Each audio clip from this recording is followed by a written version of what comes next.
की जा रही है राहुल गांधी। कैसी पुलिस हो आप, कैसी पुलिस हो, मार रहे हो आप लोग।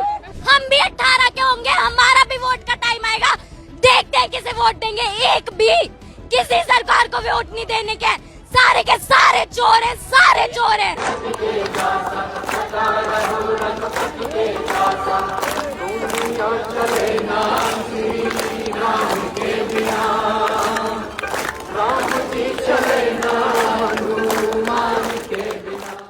ಸ್ನೇಹಿತರೆ, ದೆಹಲಿಯ ಜಂತರ್ ಮಂತರ್ನಲ್ಲಿ ಸಿಜೆಪಿ ನೇತೃತ್ವದಲ್ಲಿ ನಡೀತಿರುವಂತಹ ವಿದ್ಯಾರ್ಥಿಗಳ ಪ್ರತಿಭಟನೆ ದಿನಕ್ಕೊಂದು ರೂಪವನ್ನ ಪಡ್ಕೊಳ್ತಾ ಇದೆ.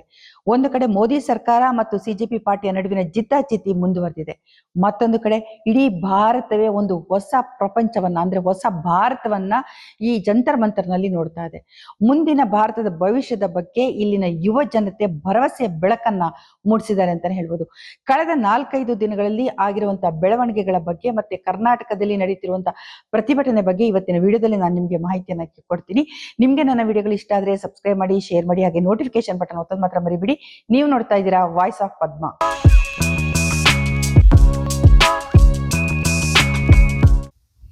ನಮಸ್ಕಾರ, ನಾನು ಪದ್ಮ ಶಿವಮೊಗ್ಗ. ಸ್ನೇಹಿತರೆ, ಭಾರತ ಹಿಂದೆಂದು ಕಂಡಿರದಂತಹ ವಿನೂತನವಾದಂತಹ ಒಂದು ಪ್ರತಿಭಟನೆ ಜಂತರ್ ಮಂತರ್ನಲ್ಲಿ ನಡೀತಾ ಇದೆ. ಇಲ್ಲಿ ವಿದ್ಯಾರ್ಥಿಗಳು ಲಕ್ಷಾಂತರ ಸಂಖ್ಯೆಯಲ್ಲಿ ಬಂದು ಸೇರಿದ್ದಾರೆ.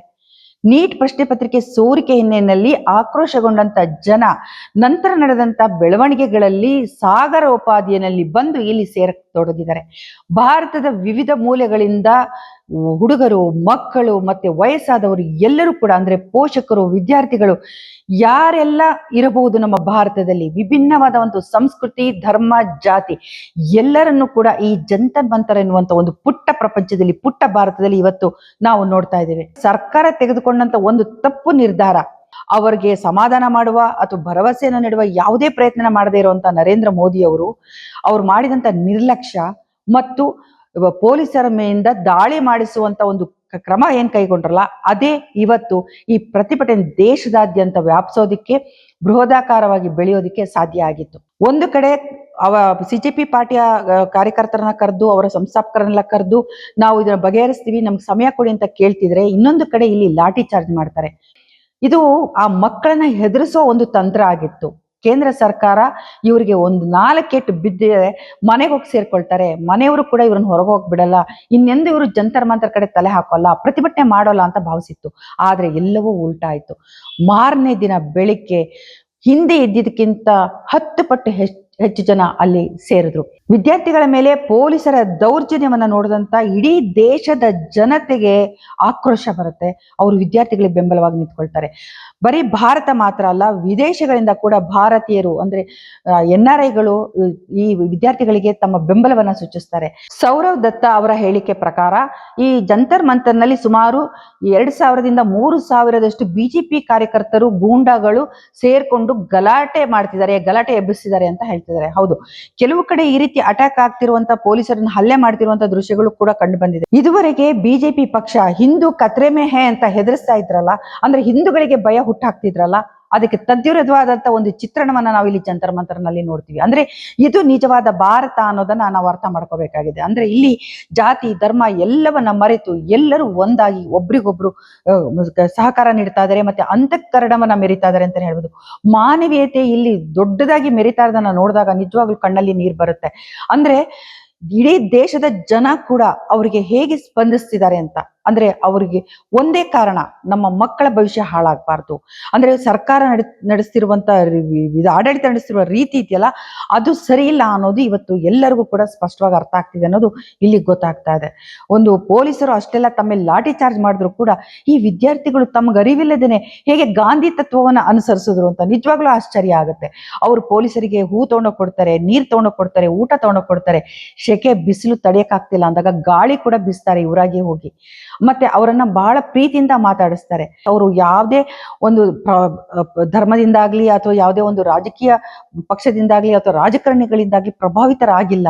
ಅವರ ಮನಸ್ಸು ಸ್ವಚ್ಛವಾಗಿರೋದ್ರಿಂದನೇ ಅವ್ರಿಗೆ ಸರಿ ತಪ್ಪು ಸ್ಪಷ್ಟವಾಗಿ ಗೊತ್ತಾಗ್ತಿದೆ ಅಂತ ಹೇಳ್ಬಹುದು.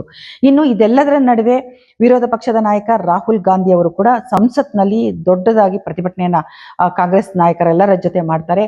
ಕರ್ನಾಟಕದ ಲೀಡರ್ಗಳು ಸಿಎಂ ಡಿ ಕೆ ಶಿವಕುಮಾರ್ ಅವರ ಜೊತೆ ಉಳಿದ ನಾಯಕರು ಕೂಡ ದೆಹಲಿಯಲ್ಲಿ ಇದ್ದಂತ ಆ ಸಂದರ್ಭದಲ್ಲಿ ಅವರು ಕೂಡ ಈ ಪ್ರತಿಭಟನೆಯಲ್ಲಿ ಪಾಲ್ಗೊಳ್ತಾರೆ. ಮೋದಿ ನಿವಾಸದ ಮುಂದೆ ಪ್ರತಿಭಟನೆ ಮಾಡ್ತಾರೆ. ಅಂದ್ರೆ ಕಳೆದ 2 ವರ್ಷಗಳಿಂದ ನೀಟ್ ಪರೀಕ್ಷೆಯ ಬಗ್ಗೆ, ಅಂದ್ರೆ ನೀಟ್ ಬೇಕಾಗಿಲ್ಲ, ಅದೊಂದು ದೊಡ್ಡ ದಂಧೆ, ಅಲ್ಲಿ ಲಾಬಿ ನಡೀತಾ ಇದೆ ಅನ್ನೋದನ್ನ ಹೇಳ್ತಾ ಬಂದಂತ ರಾಹುಲ್ ಗಾಂಧಿ ಅವರು ಇವತ್ತು ವಿದ್ಯಾರ್ಥಿಗಳ ಪರವಾಗಿ ಸ್ಟ್ರಾಂಗ್ ಆಗಿ ನಿಂತುಕೊಂಡು ರಾಜೀನಾಮೆ ಕೊಡ್ಲೇಬೇಕು ಧರ್ಮೇಂದ್ರ ಪ್ರಧಾನ್ ಅಂತೇಳಿ ಹೇಳಿಕೆ ನೀಡ್ತಾರೆ.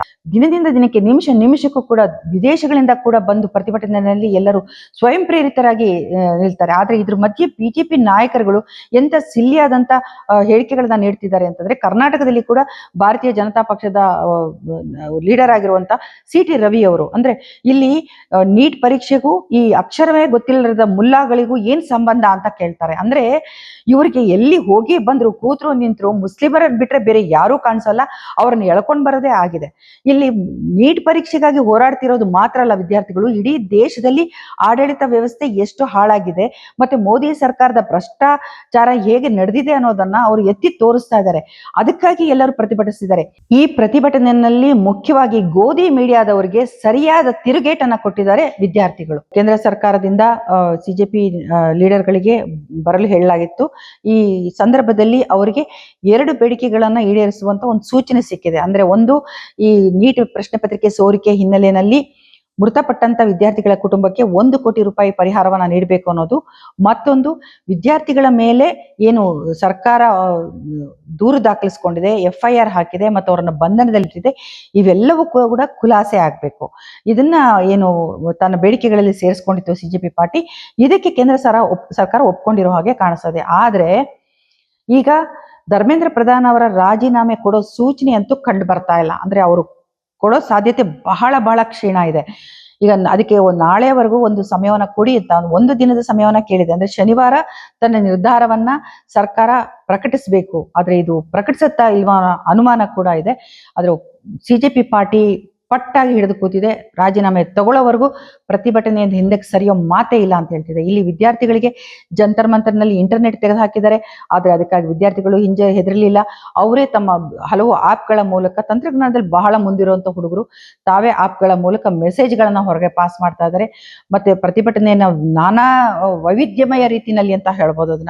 ಅದನ್ನ ನೋಡ್ತಿದ್ರೆ ನಿಜವಾಗ್ಲೂ ನಗು ಬರುತ್ತೆ, ಖುಷಿ ಆಗುತ್ತೆ. ಆ ವಿಡಂಬನೆಯನ್ನ ನಿಜವಾಗ್ಲೂ ಆ ಕ್ರಿಯೇಟಿವಿಟಿಗೆ ಹ್ಯಾಟ್ಸ್ ಆಫ್ ಹೇಳಲೇಬೇಕು ವಿದ್ಯಾರ್ಥಿಗಳಿಗೆ.